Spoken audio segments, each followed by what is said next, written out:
¿Qué tal amigos del Círculo de Cine? Miguel Contreras Torres, bienvenidos a la sesión número 7 de este seminario de lectura. En la sesión número 7, bienvenidos sean todos ustedes, en el que vamos a continuar la revisión de este libro titulado Al filo del abismo, Roberto Gabaldón y el melodrama negro de Carlos Bonfil, una publicación del 2016 bajo el sello de la Secretaría de Cultura, el IMCINE y la Filmoteca de la UNAM. Nos habíamos quedado en la revisión de este capítulo número 5, que se titula La Otra, que es esta película en la que va a girar este capítulo, y lleva el subtítulo de Dos rostros de una intriga criminal. Va a interesarle a Carlos Bonfil trabajar esta película en particular para mostrar una solución muy peculiar que va a lograr Roberto Gabaldón en el contexto de otras producciones del género o del estilo de el film noir. Así es que vamos hoy a trabajar la revisión de este interesante capítulo donde va a abordar el tema de la otra. Antes de comenzar la revisión, los invito a dejar su me gusta, a compartir los enlaces de esta transmisión para que pueda llegar a más público. Estamos en la página 65 y tenemos en la página contraria al inicio de este capítulo un still de la película La Otra, en el que observamos a Dolores del Río y Agustín Irusta en una de las imágenes en las que están en un café. Él viste ya modelar ese modélico vestuario del cine noir mexicano, que será el sombrero, el traje, la corbata y la camisa, mientras que Dolores del Río viste un abrigo y una bufanda. Bueno, pues esta atmósfera que nos va a ir presentando en la película de La Otra. Dice Carlos Bonfil en este capítulo que La Otra es una película cuyo rodaje inició en mayo de 1946, es primera colaboración de Roberto Gabaldón con el guionista duranguense José Revueltas. En esta ocasión, Revueltas y el propio cineasta van a adaptar a la pantalla un cuento del estadounidense Rian James, cuya trama va a servir también para realizar en Hollywood otra película de un tema parecido, que es Vida Robada de Curtis Bernard, este cineasta alemán exiliado en Hollywood y que va a ser filmada también en 1946 con Bette Davis en el papel principal. La idea de una trama de suspenso basada en un crimen pasional, dos hermanas gemelas que están involucradas en este crimen, debió ser muy atractiva para la época, sobre todo por los estudios provenientes del psicoanálisis y la cuestión de los conflictos de identidad. También este tema fue abordado en otro film noir por el estadounidense de origen alemán Robert Siodmak, quien va a realizar la película Tras el espejo en 1946, estelarizada por Olivia de Havilland. Difícilmente, dice Carlos Bonfil, podría haberse inspirado directamente Gabaldón en estas dos películas, porque la cinta de Bernhardt se estrenó en México en septiembre del 46 y para ese entonces ya había concluido la filmación de La Otra, y en el caso de la película de Siodmak va a llegar a las pantallas mexicanas hasta enero del año siguiente. Esta simultaneidad de los tres proyectos, en donde las historias son realmente muy parecidas, es una coincidencia, pero sobre todo la indicación de la fortuna de una fórmula semejante a este suspenso en los públicos estadounidenses y mexicanos. Esa es una cuestión muy sugerente, dice Bonfil, de ofrecer de una misma actriz popular y carismática dos aspectos contrastantes de la personalidad, dotarla por un lado de una misteriosa complejidad psicológica, eh, eh, caracterizarla con un aura de glamour para crear un personaje a la vez inocente y a la vez culpable, víctima y victimaria, en una trama criminal cuyo misterio el espectador poco a poco va a ir descubriendo. Dolores del Río va entonces a realizar este doble papel, que no es precisamente el de una ingenua y malvada, sino el de la misma mujer, pero con distintos grados de ambición por el poder y el dinero. Por un lado, una inescrupulosa Magdalena Montes de Oca,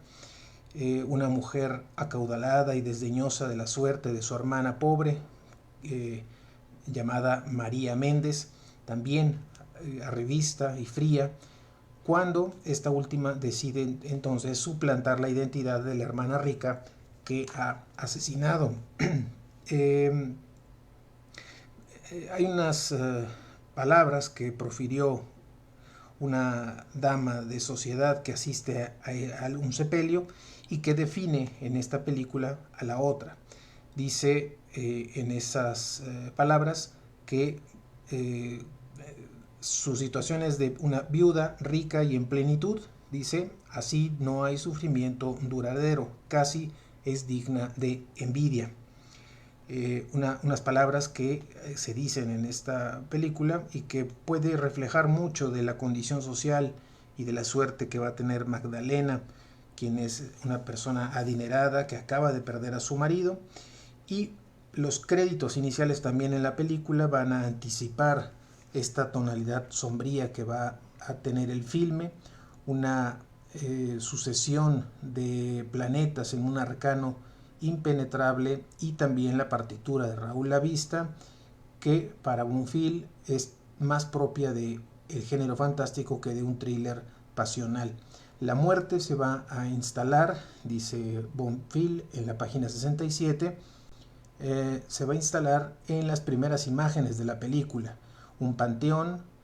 va a mostrar esta obsesión temática de este relato, pero a diferencia de las cintas de Hollywood ya mencionadas, la propuesta argumental de Gabaldón y del guión de José Revueltas va a aludir de entrada a las contradicciones de una sociedad clasista en ese primer atisbo de la burguesía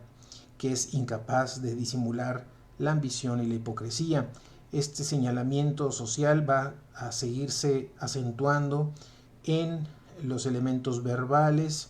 que tienen las dos hermanas en la residencia de Magdalena después del entierro. La idea de la reparación moral a la que María cree tener derecho por estar siempre despojada de afectos y de posesiones por parte de su hermana rica va a empezar a aflorar insidiosamente en su mente. A partir de ese momento, la trama se va a teñir de una ironía con tintes de humor negro. Ya no habrá un resquicio para ningún sentimiento noble en el desarrollo de la película. Como pocos cineastas mexicanos de la época, dice Bonfil, Roberto Gabaldón va a resquebrajar estas convenciones elementales del género del melodrama. Va a derribar primero el mito de las virtudes morales que se pueden atribuir a una clase desposeída. Magdalena, la hermana privilegiada, es una trepadora social que reivindica el cinismo y la amoralidad, incluso el crimen, para lograr con ello sus objetivos. Pero María, su hermana desfavorecida, descubre su capacidad no solo de imitarla en esta dinámica de ascenso al poder, sino también de poderla superar. Dice Bonfil en la página 68 que de modo característico en el cine negro hollywoodense la figura de una mujer fatal conduce casi siempre al protagonista al precipicio de desventura. La fórmula clásica de ese triste destino masculino la ofrece un parlamento clásico en la cinta de Billy Wilder, Pacto de Sangre. Aludiendo a este crimen, va a decir: lo hice por la mujer, lo hice por el dinero, no obtuve la mujer, tampoco obtuve el dinero. En la otra, el personaje de la mujer fatal no tiene ya como objeto de esta malevolencia a un hombre, sino, doble ironía, a ese alter ego que es la hermana idéntica, esa otra mujer, en casi todo un semejante suyo, en cuyo infortunio finalmente habrá de confundirse. En la película Tras el espejo de Siodmak, la confusión de las hermanas tiene tintes de comedia. Estos esfuerzos combinados de un inspector policíaco y un psicólogo que se especializa en la conducta de mellizos va a identificar cuál de las dos hermanas gemelas pudo cometer el crimen. Continuamente está frustrada esta maliciosa astucia de las dos hermanas, que les van a estar confundiendo las pistas en su esfuerzo por protegerse una a la otra. Solo el detector de mentiras y la revelación de ese carácter perverso de una de ellas va finalmente a resolver el enigma. Esa exploración científica del comportamiento humano va a ser el elemento central de la narrativa de la película. Esto no está presente en la cita de Gabaldón. En su lugar vamos a encontrar anotaciones sobre una sociedad clasista donde el poder y la riqueza de lo que goza Magdalena van a apabullar a su hermana María, quien solo conoce la pobreza. Este rencor social, dice Bonfil en la página 69, va a ser el motor más poderoso en esta trama que va a elaborar José Revueltas. Y con esto el crimen va a figurar como una revancha por todo lo que María alega haber perdido en beneficio de su hermana. Se plantea entonces como un melodrama negro con la figura masculina ya en un plano secundario. El drama se va a jugar primero entre las dos hermanas y luego en la conciencia atribulada de una María criminal que es incapaz de encontrar el equilibrio de sus emociones y después, pues al matar a Magdalena y suplantar esta identidad, María cancela ya toda posibilidad de una realización sentimental, porque su vida se va a volver un largo simulacro donde ella está expuesta a incertidumbres nuevas y al recelo de una buena sociedad en la que no va a encajar completamente. Vamos a ver también la explotación de un vividor y también la pérdida de la única pasión amorosa, que es la del hombre que, creyéndola muerta, se va a alejar de ella para siempre. En la página 70, Bonfil nos dice que la trama melodramática de la otra va a establecer fuertes contrastes sociales. Por un lado, María, con este detonador de una ambición arribista, que está atizada o motivada por el rencor de clase. Ella es la hermana gemela, la que ha pasado por desventuras, por pobreza, y por supuesto, de una acaudalada Magdalena que le ha arrebatado todo, incluso le ha arrebatado al hombre de quien alguna vez estuvo enamorada. Al morir este marido, o el marido de esta última, en circunstancias misteriosas va a producir un breve acercamiento entre las mellizas que solo va a lograr abrir esas heridas que no habían cerrado del todo, y propicia también por parte de María muchos reproches hacia la hermana que está privilegiada por la suerte. Cuando María se percata de que a los ojos de los demás esta semejanza física con su hermana se puede disimular perfectamente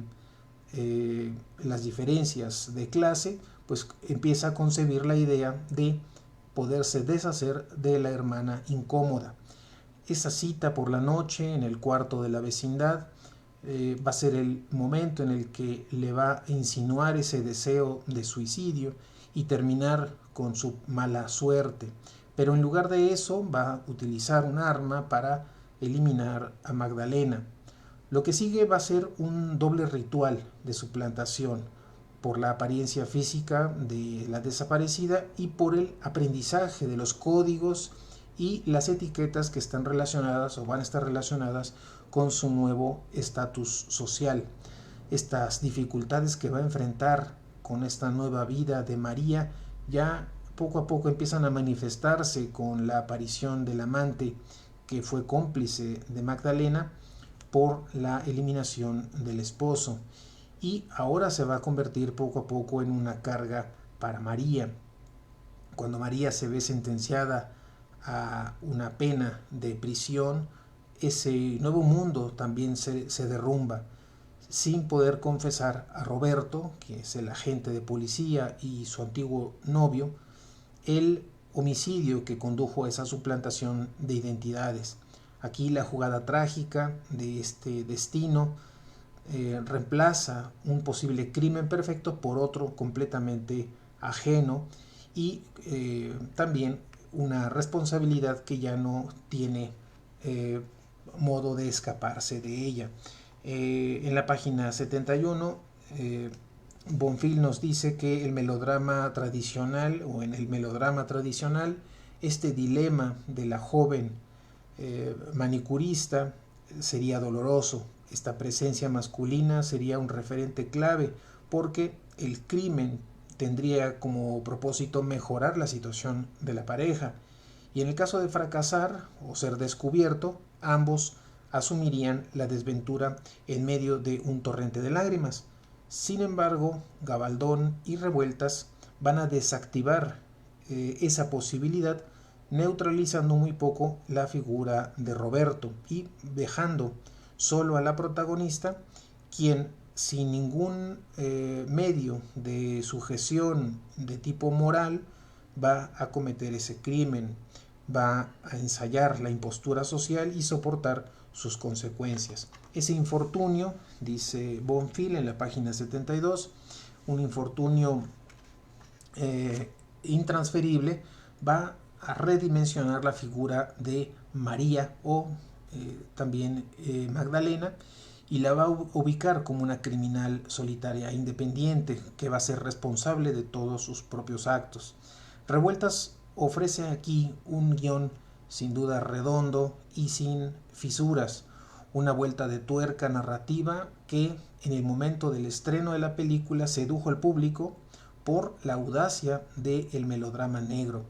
un melodrama que sin tener soluciones humorísticas como en la película de Siodmak, que fue filmada ese mismo año, y sin una subtrama sentimental como lo vamos a encontrar en Vida robada de Curtis Bernhardt, Gabaldón va a proponer aquí un giro totalmente original a este asunto de la duplicidad de identidades y esta deriva homicida. Ya no será ni un pacto de sangre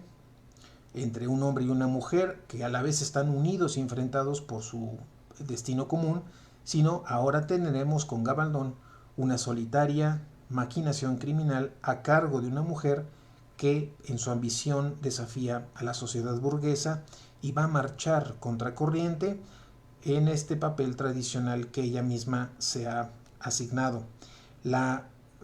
fotografía de Alex Phillips para esta película es el de desarrollar todo el perfil de esta antiheroína.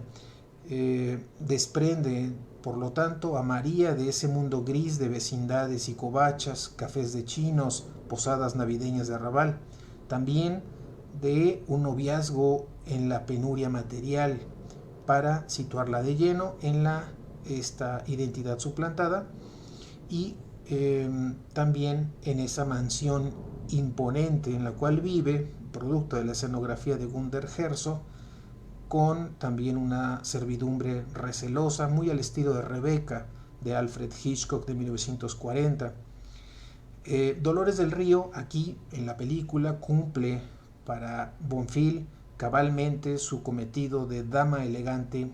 e imperiosa, tanto en el papel de Magdalena como en la suplantación que realiza María en muy poco tiempo. Va entonces así a refrendar esa majestad glamorosa con que desciende en una gran escalinata, como años antes lo va a hacer en Las Abandonadas de 1944 de Emilio Fernández, que va a ser impecablemente capturada por la lente de Gabriel Figueroa.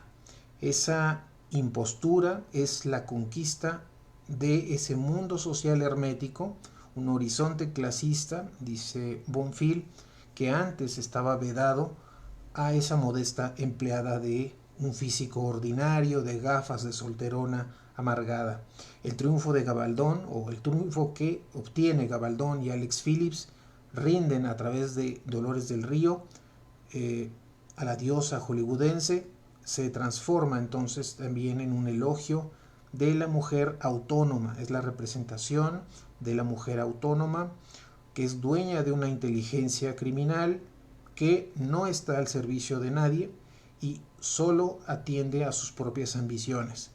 Dice Bonfil, para terminar este capítulo, que hace frente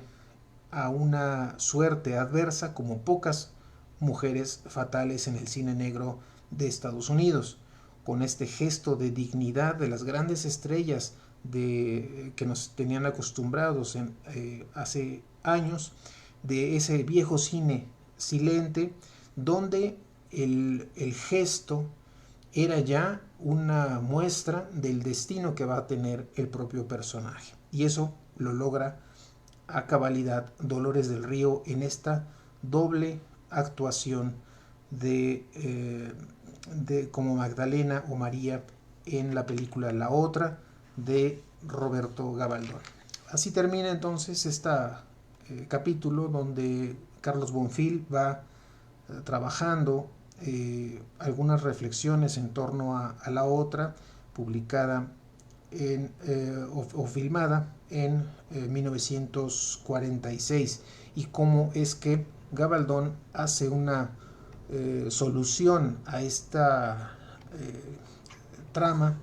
de una doble personalidad, y cómo lo resuelve Gabaldón de una manera muy peculiar, muy diferente a lo que se venía trabajando en el cine noir estadounidense, lo cual